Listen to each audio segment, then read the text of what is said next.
Jorge Rodríguez, embajador de Cuba en Ecuador. Bienvenido a Contacto Directo. Muy buenos días, muchas gracias. Usted ha solicitado, embajador, ejercer su derecho a la réplica nuevamente por lo que dijo aquí Guillermo Lasso del movimiento Creo. Escuchemos primero qué fue lo que mencionó.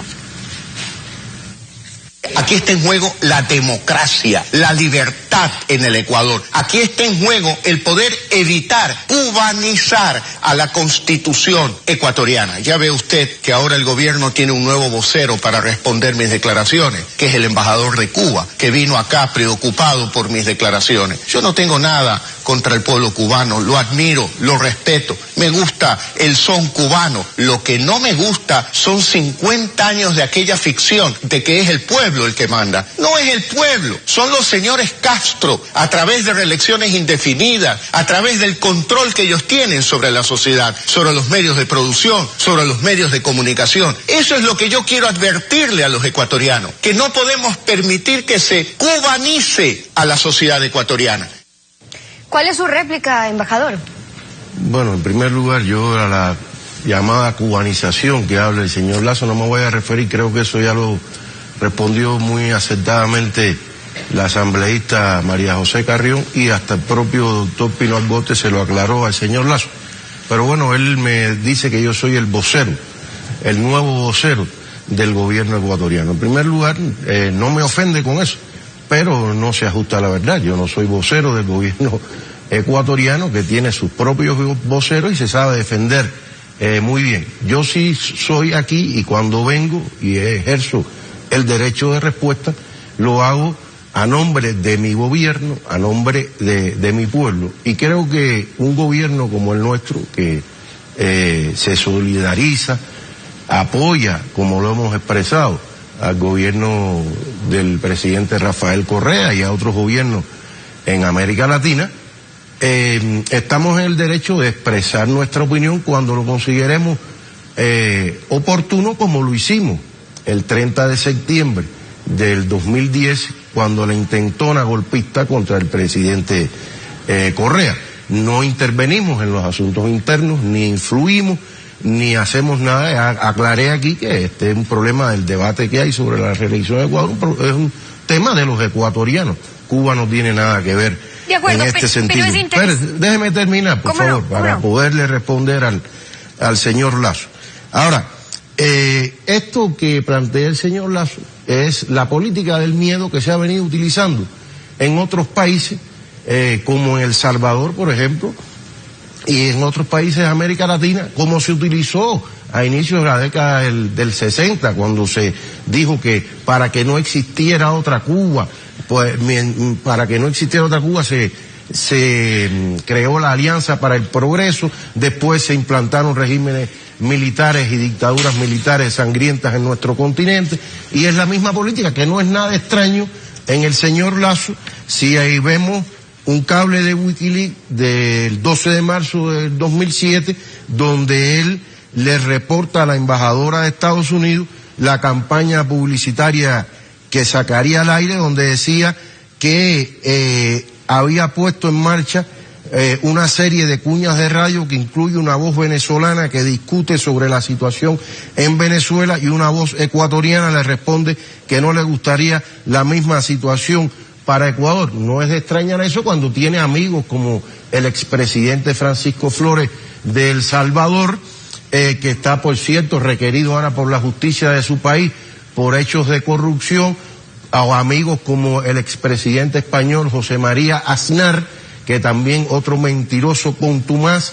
Y yo, para finalizar y darle la respuesta que creo que merece el señor Lasso, que no vengo aquí, y le repito, señor Lasso, no vengo aquí como vocero del gobierno ecuatoriano, vengo aquí como vocero de mi gobierno, como representante de mi pueblo, y le digo, quería que en próxima comparecencia el señor Lasso respondiera a estas preguntas. ¿Qué opina del bloqueo criminal y genocida del gobierno de Estados Unidos contra Cuba? Como banquero, ¿qué opina de la sanción que se le acaba de imponer al Parisbank francés por más de 9.000 millones de dólares por haber realizado transacciones legítimas con Cuba y con otros países ¿Qué opina de que el gobierno de los Estados Unidos dé protección al connotado terrorista Luis Posada Carriles, autor de la voladura en pleno vuelo de un avión civil cubano donde murieron 73 personas inocentes? ¿Cuál es la opinión del señor Lasso sobre la cárcel de Estados Unidos en Guantánamo? ¿Y qué opina sobre las torturas y violaciones a los derechos humanos llevados a cabo en ese territorio ilegalmente ocupado a Cuba? ¿Qué opina el señor Lasso sobre lo que se le quiere hacer ahora a Argentina con los fondos buitres? O sea, yo creo que hay muchos temas con esa réplica que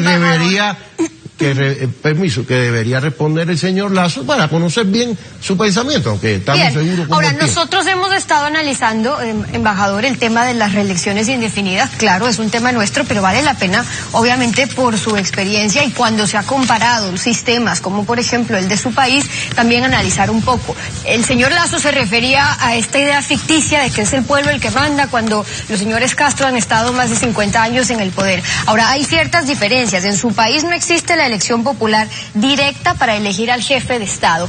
Hay una Asamblea Nacional que elige de entre sus diputados al Consejo de Estado y al presidente de ese consejo, que es el jefe de Estado y de gobierno.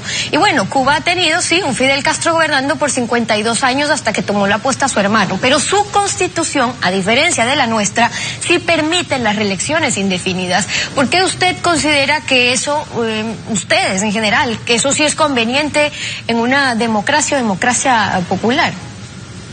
Mire, Steffi, primero, la reelección indirecta o la elección indirecta del jefe de Estado no existe solamente en Cuba. En Estados Unidos existe. Lo que pasa es que ahí sí hay una ficción. Ahí sí parece que las personas votan por el presidente, cuando votan son por sus representantes en los correligionarios, esto que le llaman, que van no me acuerdo ahora cómo se llama en Estados Unidos, que incluso en los estados el presidente se lleva el voto tanto de los que votaron por él como de los que no votaron por él.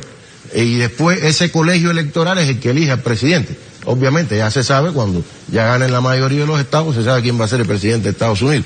Existe en Europa también. Cuba tiene un régimen, lo he explicado aquí, un régimen semiparlamentario. Y nosotros hemos adoptado este sistema de acuerdo a nuestras opiniones, a nuestras convicciones políticas.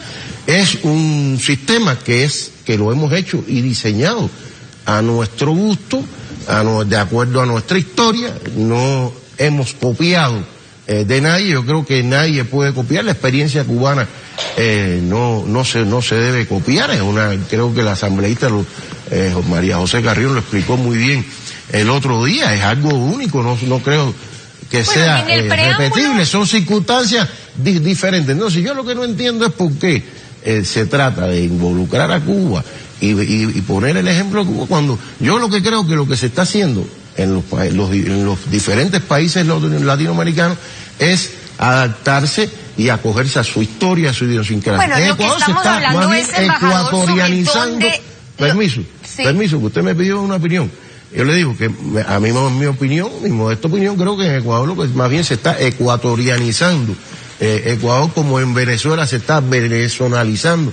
Ecuador, porque están dejando de ser países subordinados a intereses extranjeros que han tomado en sus manos la independencia. Bueno, le decía, embajador, que lo que estamos hablando es de las reelecciones indefinidas y por eso vale la pena conversarlo en los pocos países donde se mantiene un sistema en el que se permite la reelección indefinida y que quienes estén en su cargo lleguen a estar más de 30, 40 años. Pero yo le mencionaba a su constitución porque en el preámbulo de la constitución cubana mencionan que la misión es llevar adelante la revolución triunfadora del Moncada y de Granma, de la Sierra y de Girón, encabezada por Fidel Castro. Es decir, la misma constitución establece que el proyecto del país es llevar adelante la revolución de Castro, es una revolución personificada. Entonces, ¿qué tanto puede existir, embajador, esa revolución sin Fidel o su hermano, y en nuestro caso sin Rafael Correa? ¿Es por eso que los sistemas vuelven de alguna manera imprescindibles a estas personas a una reelección indefinida? Mire, María José, nadie puede negar el papel de las personalidades en la historia. Disculpe, no se preocupe. Nadie puede negar el papel de las personalidades en la historia. Hay personas que juegan papeles importantes, como lo jugó, por ejemplo, Simón Bolívar, lo jugó José Martí, aquí en Ecuador lo jugó Eloy Alfaro. Hay otros que han jugado papeles muy nefastos bueno, lo hizo Pinochet en Chile. En el caso del compañero Fidel, hay que decir que fue el que encabezó la revolución, el que encabezó el movimiento que derrocó una tiranía sangrienta.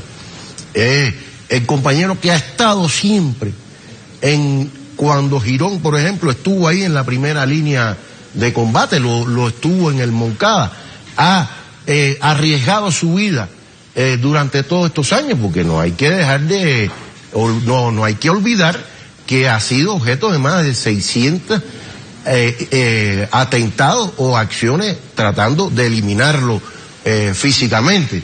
Es el compañero que nos ha conducido en los momentos más difíciles del periodo especial en la década del 90, después del derrumbe del campo socialista y la desintegración de la Unión Soviética. Es el que estuvo al frente del país, es el que nos hizo confiar en que podemos ser capaces de vencer las mayores dificultades, enfrentar los mayores retos. Creo que por eso es el líder de nuestra revolución. Y si los cubanos queremos que esté 50 o 100 años, ahora pudiera estar 100 años, pero no está 100 años. El compañero Raúl igual, el compañero Raúl no está ahí por ser hermano de Fidel, está ahí porque tiene toda una historia. Estuvo en el Moncada, estuvo preso, estuvo exiliado en México, vino en el Granma, luchó en la Sierra Maestra y ha ocupado diferentes responsabilidades durante estos 50 años. Es porque nosotros queremos, pero creo que nadie puede contestar, impugnarnos eso. Si es tan demócrata como se dice, lo primero que se debe hacer es respetar la voluntad soberana del pueblo cubano, que lo ha demostrado y además lo ha defendido durante más de 55 años. El punto de vista del embajador de Cuba en nuestro país, Jorge Rodríguez, en contacto directo. Muchas gracias, embajador, por haber estado con nosotros. Muchas gracias a usted.